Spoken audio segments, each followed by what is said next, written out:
आचार्य जी ने क्या बोला? मनोपुपंगमा धम्मा मनोसेठा मनोमया मनसा च पदुत्थेन भासति वा करोति वा ततो नंग दुख मन वेति चक्कंग वै बहत्योपदंग। मनोपुपंगमा यानी कि मन पूर्वगामी है। कैसे पूर्वगामी है? आप कोई भी काम करते हो तो सबसे पहले कहां पर आता है? मन में आता है। पक्की बात है ना? आप सोच कर देख लीजिए, कोई भी काम किया हो तो मन में आया ना पहले। और बोला मनोसेठा यानी कि मन ही श्रेष्ठ है। मन के बगैर आप कुछ नहीं कर सकते हो। ये मन चाहे तो गलत काम करा दे और मन चाहे तो अच्छा काम भी करा दे। और मनोमया यानी कि ये सब कुछ जो है मनोमय है, मन से निर्मित है। आप देखिए पंखा, ये बिल्डिंग, आपका ड्रेस, हम लोग खुद, सब मनोमय है। आपको ध्यान होगा कि आप पढ़ते हो, पढ़ाई में पढ़ाया था ना, बायोलॉजी में ऐसा पढ़ाया था कि हमारे जो पूर्वज है वो कौन थे? बंदर थे ना? तो उनके पीछे तो पूंछ लगी थी। हमारे पीछे तो पूंछ नहीं है। कहां गई पूंछ? कहां गई पूंछ? लेकिन फैक्ट तो ये है कि पूर्वज हमारे जो है बंदर थे और उनके पीछे पूंछ आज भी हमें देखी जाती है। देख सकते हैं ना? तो इसका मतलब क्या हुआ? कुछ समझिए थोड़ा सा। इसका मतलब ये है कि जब हमारे मन में ये बात आई कि इस पूंछ से जब बैठना शुरू किया तो वो पूंछ जो है हमारे लिए कष्टकारी हुई होगी।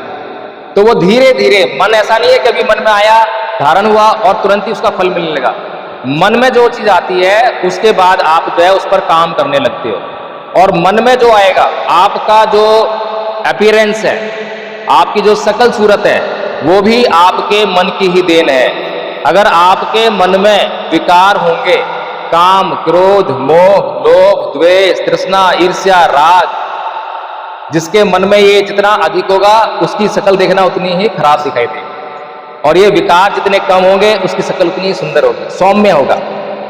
रंग कैसा भी हो सकता है, काला होगा लेकिन फिर भी जो है उसका चेहरा बहुत सुंदर दिखाई देगा, आकर्षक दिखाई देगा। तो भीतर हमारे क्या है वो बाहर परिलक्षित होता है। तो मन से ही सब कुछ बना हुआ है, मन से ही सब कुछ निर्मित होता है। ये मन बहुत ताकतवर है। इसकी ताकत का अंदाजा मैं आपको कराता हूं। एक आदमी मन में विचार करता है कि मुझे मेरा परिवार चलाने के लिए अगर कोई 10-15 हजार रुपए की नौकरी मिल जाए तो काफी है, मेरा गुजारा हो जाएगा। वहीं पर एक आदमी और है, वो ये सोचता है कि भाई मुझे 1 लाख रुपया भी मेरे परिवार चलाने के लिए कम पड़ेगा। अब सोचिए, जिसने ये बात सोची कि मेरा 10-15 हजार रुपये में गुजारा हो जाएगा, क्या वो कभी अपनी जिंदगी में 10-15 हजार रुपये से अधिक कमा पाएगा? नहीं कमा सकता। और जिस आदमी का गुजारा 1 लाख में भी नहीं हो सकता है, तो क्या वो कभी 10-15 हजार कमाएगा? नहीं कमाएगा। अगर उसकी इनकम घटेगी भी तो कितनी घट जाएगी? 1 लाख नहीं होगी तो 95 हजार हो जाएगी, 90 हजार हो जाएगी, 80 हजार हो जाएगी, 70 हो जाएगी, लेकिन 10 हजार कभी नहीं होगी। सही बात है ना? सही बात है। यानी कि जो हम मन में धारण करते हैं, जो हम मन में सोचते हैं, उसी के परिणाम हमारे सामने आते हैं। तो अगर हमारे वही परिणाम हमारे मन में, हमारे जीवन में आते हैं तो हम छोटा क्यों सोचे? छोटा सोचते हैं ना हम लोग, हमेशा छोटा ही सोचते हैं। लक्ष्य बनाएंगे छोटा सा, क्यों? क्योंकि छोटा लक्ष्य है, आसान होता है ना? और हम आलसी हैं। हम क्या हैं? हम आलसी हैं, हम काम करना चाहते नहीं है। हमने क्या लक्ष्य बनाया? आज तो बस मैं ना 1 चैप्टर पढ़ना है, आज तो 1 पेज ही पढ़ूंगा। चैप्टर नहीं पूरा पढ़ूंगा, चैप्टर तो 20 पेज का है और मैं आज 1 ही पेज पढ़ूंगा। तो जो स्टूडेंट इतना आलस दिखाएगा तो उसको तो पास होने के लाले पड़ जाएंगे। और जो स्टूडेंट कहेगा कि आज 1 चैप्टर मिला है, मैं अगला चैप्टर भी आज ही पढ़ लूं, तो वो स्टूडेंट कहाँ रहेगा? कहीं उसको पास होने वाले पड़ेंगे, बल्कि उसको बहुत अच्छे मार्क्स मिलेंगे। सही बात है, गलत बात है? इसी प्रकार से एक और उदाहरण देता हूं। एक माँ अपने बच्चे के लिए सोचती है कि भाई कहीं पर मजदूर का जॉब खाली हो, कहीं पर सफाई कर्मचारी का जॉब खाली हो, जहां पर जाकर मेरा बच्चा काम करेगा। और एक दूसरी माँ सोचती है कि भाई कहीं पर जज की कुर्सी खाली है क्या, कहीं पर IAS IPS कुर्सी खाली है, कहीं पर डॉक्टर, वकील, इंजीनियर कुर्सी खाली है, जहां पर जाकर मेरा बेटा बैठे।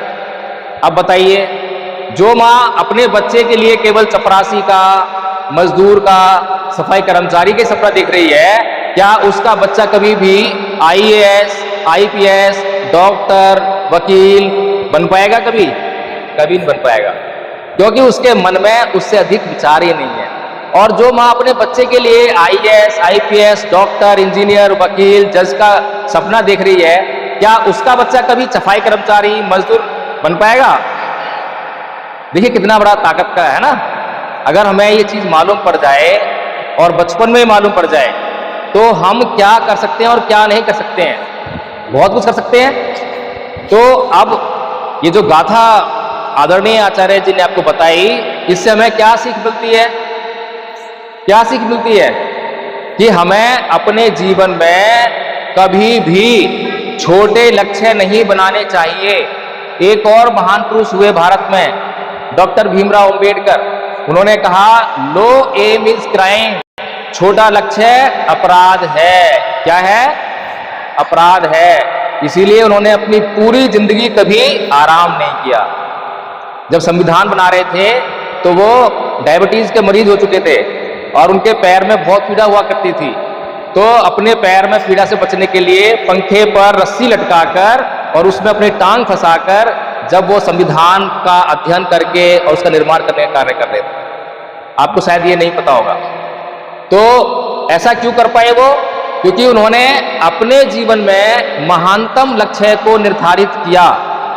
जब हम अपने जीवन में महानतम लक्ष्य को निर्धारित कर लेते हैं तो उसके लिए संघर्ष करने की प्रेरणा भी हमें मिलती है ना। फिर कोई बाहर से आकर हमें मोटिवेट करे जरूरत नहीं है, क्योंकि हमारे भीतर एक महान लक्ष्य जो है बैठ चुका है और उसको हमें हासिल करना ही है, किसी भी हालत में करना है। तो इसीलिए ये जो बात बताई आचार्य जी ने, मनोपुब्बंगमा धम्मा मनोसेठा मनोमया मनसा चय पदुत्थेन भासती वा करोति वा ततो नंग दुखमन वेति चक्कं वै भैतोपदं। ये बहुत इंपॉर्टेंट है, बहुत महत्वपूर्ण है। आप लोगों को भी इसको जो है सीख लेना चाहिए, याद कर लेना चाहिए। अब आचार्य जी ने याद की है, ऐसे बहुत सारे लोग याद कर रहे हैं, आप भी याद कर सकते हैं। तो जब हमें ये याद हो जाएंगी तब हम क्या करेंगे? इसका क्या करेंगे बताइए? ये जब हमारे पास उपलब्ध होगी तब हम जब चाहें इसका इस्तेमाल कर सकते हैं, और जब हमारे पास ये होगी नहीं तो इसके उपयोग की कोई बात ही नहीं होगी। आपके घर में जो सामान है उसी का उपयोग कर पाते हैं ना, जो सामान आपके पास है ही नहीं उसका उपयोग कैसे करेंगे आप? तो इसीलिए जरूरी है। फिर एक और बात बताइए, अभी मैंने आपसे पूछा कि कितने बच्चे गाली देते हैं, तो बहुत सारे बच्चों के हाथ खड़े हो गए कि हाँ हम गाली देते हैं। फिर ये भी पूछा कि भाई आपको कोई गाली दे तो आप क्या करते हैं, तो ये पता लगा कि आप भी गाली देते हैं। ऐसा ही है ना। तो हमें क्या करना चाहिए? कोई हमें गाली दे तो क्या करना चाहिए? कोई बताए?